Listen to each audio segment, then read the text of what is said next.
Hey there, welcome to LSAT Demon Daily. I'm Ben Olson, that's Nathan Fox. Together we're the founders of LSATdemon.com and our weekly podcast, Thinking LSAT. Here we have an email from Uziel. Uziel? I'd go Uziel, but I'm not sure. Uziel? Okay. Yeah, I don't know.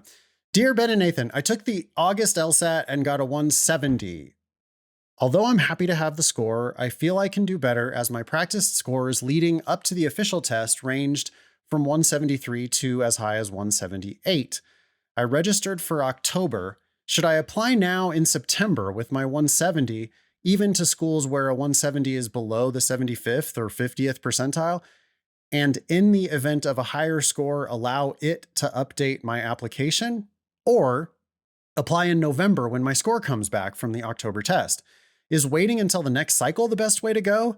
I'd love to hear your thoughts on this. Thanks so much for all your help in my continuing LSAT journey. Sincerely, Uziel. What do you want to say there, Ben?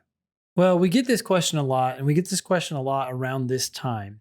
And, you know, it's not uncommon for me to tell people, hey, don't apply to schools in which you're below their 75th percentile with your LSAT score, because you don't want them considering your app until you get that better score. But if you're above their 75th percentile, then hey, I guess you could apply because going higher is going to help you, but you're already doing so well, at least with your LSAT score at that school, that I'm okay with you applying at that point. The problem I have with that advice that I'm giving people is it muddies the water. Really, what you should be doing is getting your best score on record and then applying early. And I don't even want you considering applications to schools that are subpar. Like, what if you get a full ride to a lower ranked school, you get into a higher ranked school, but now you're tempted by this lower offer because it's your best, this lower school because it's your best offer. But if you had just waited until you had this great score and applied early, you could have gotten even better offers. I don't like half in, half out kind of application strategies, even though technically you can apply to these schools because you're above their 75th percentile. I just don't think you should even get involved. I think you should wait until you have your best score and then apply as early in the cycle as you possibly can. Yeah, when you apply with anything less than your best, and that could be a lower LSAT or a later application, and Uziel, you're kind of in a position where you're doing both. I mean, you're already not early, right? We're recording in the middle of September. Scholarships have already started coming out from some schools. So no matter when you apply, you're going to be applying later than we would prefer. And you don't even have your very best LSAT yet. You're going to take it again in October, but you're not sure that you're going to have your best LSAT in October. Lots of shit can happen on the official day. You could have multiple more chances at it if you would slow way down. But if you apply suboptimally, if you apply with not your best LSAT or later in the cycle, you're just setting yourself up to take a bad offer. It's just too tempting to take a bad offer when you do the application the wrong way. It's like I don't know, I need an analogy for it. You're setting yourself up to get trapped.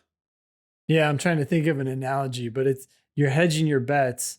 And so then you end up, it's just not fully committing. It's not burning your boats. We'll think of it, but it's a kind of a risky behavior where you're like, well, I mean, I could just throw these applications in now and then retake the LSAT and then get better. And then the problem is I don't think you're ever going to know what your best offers could really have been. Well, and there's so many things that can happen here too. Like in October, let's say you get a 172 and then you're like, oh, great. I got a better score. I'm getting slightly better offers now from some of these schools. But again, what if you had taken it in November and gotten your 178 that you've gotten on a practice test? But you're not giving yourself that opportunity because now you're good enough that you just throw in the towel and call it quits.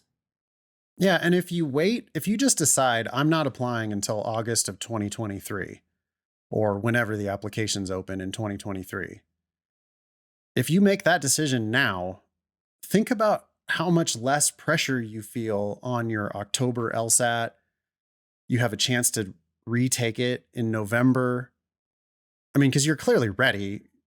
Practice scores 173 to 178. Like, I do think you should take it in October, but I'd love for you to also be able to take it in November. And then you're going to have no stress at all on those 2 attempts at the test. And then you just apply next August. And by this time next year, you could have scholarship offers in hand, because some people already do right now. Mid-September 2022, and people have scholarships from schools they applied to in August. Yep. Email daily@lsatdemon.com if you'd like to ask us a question or share some LSAT or law school admissions news. Thanks for listening.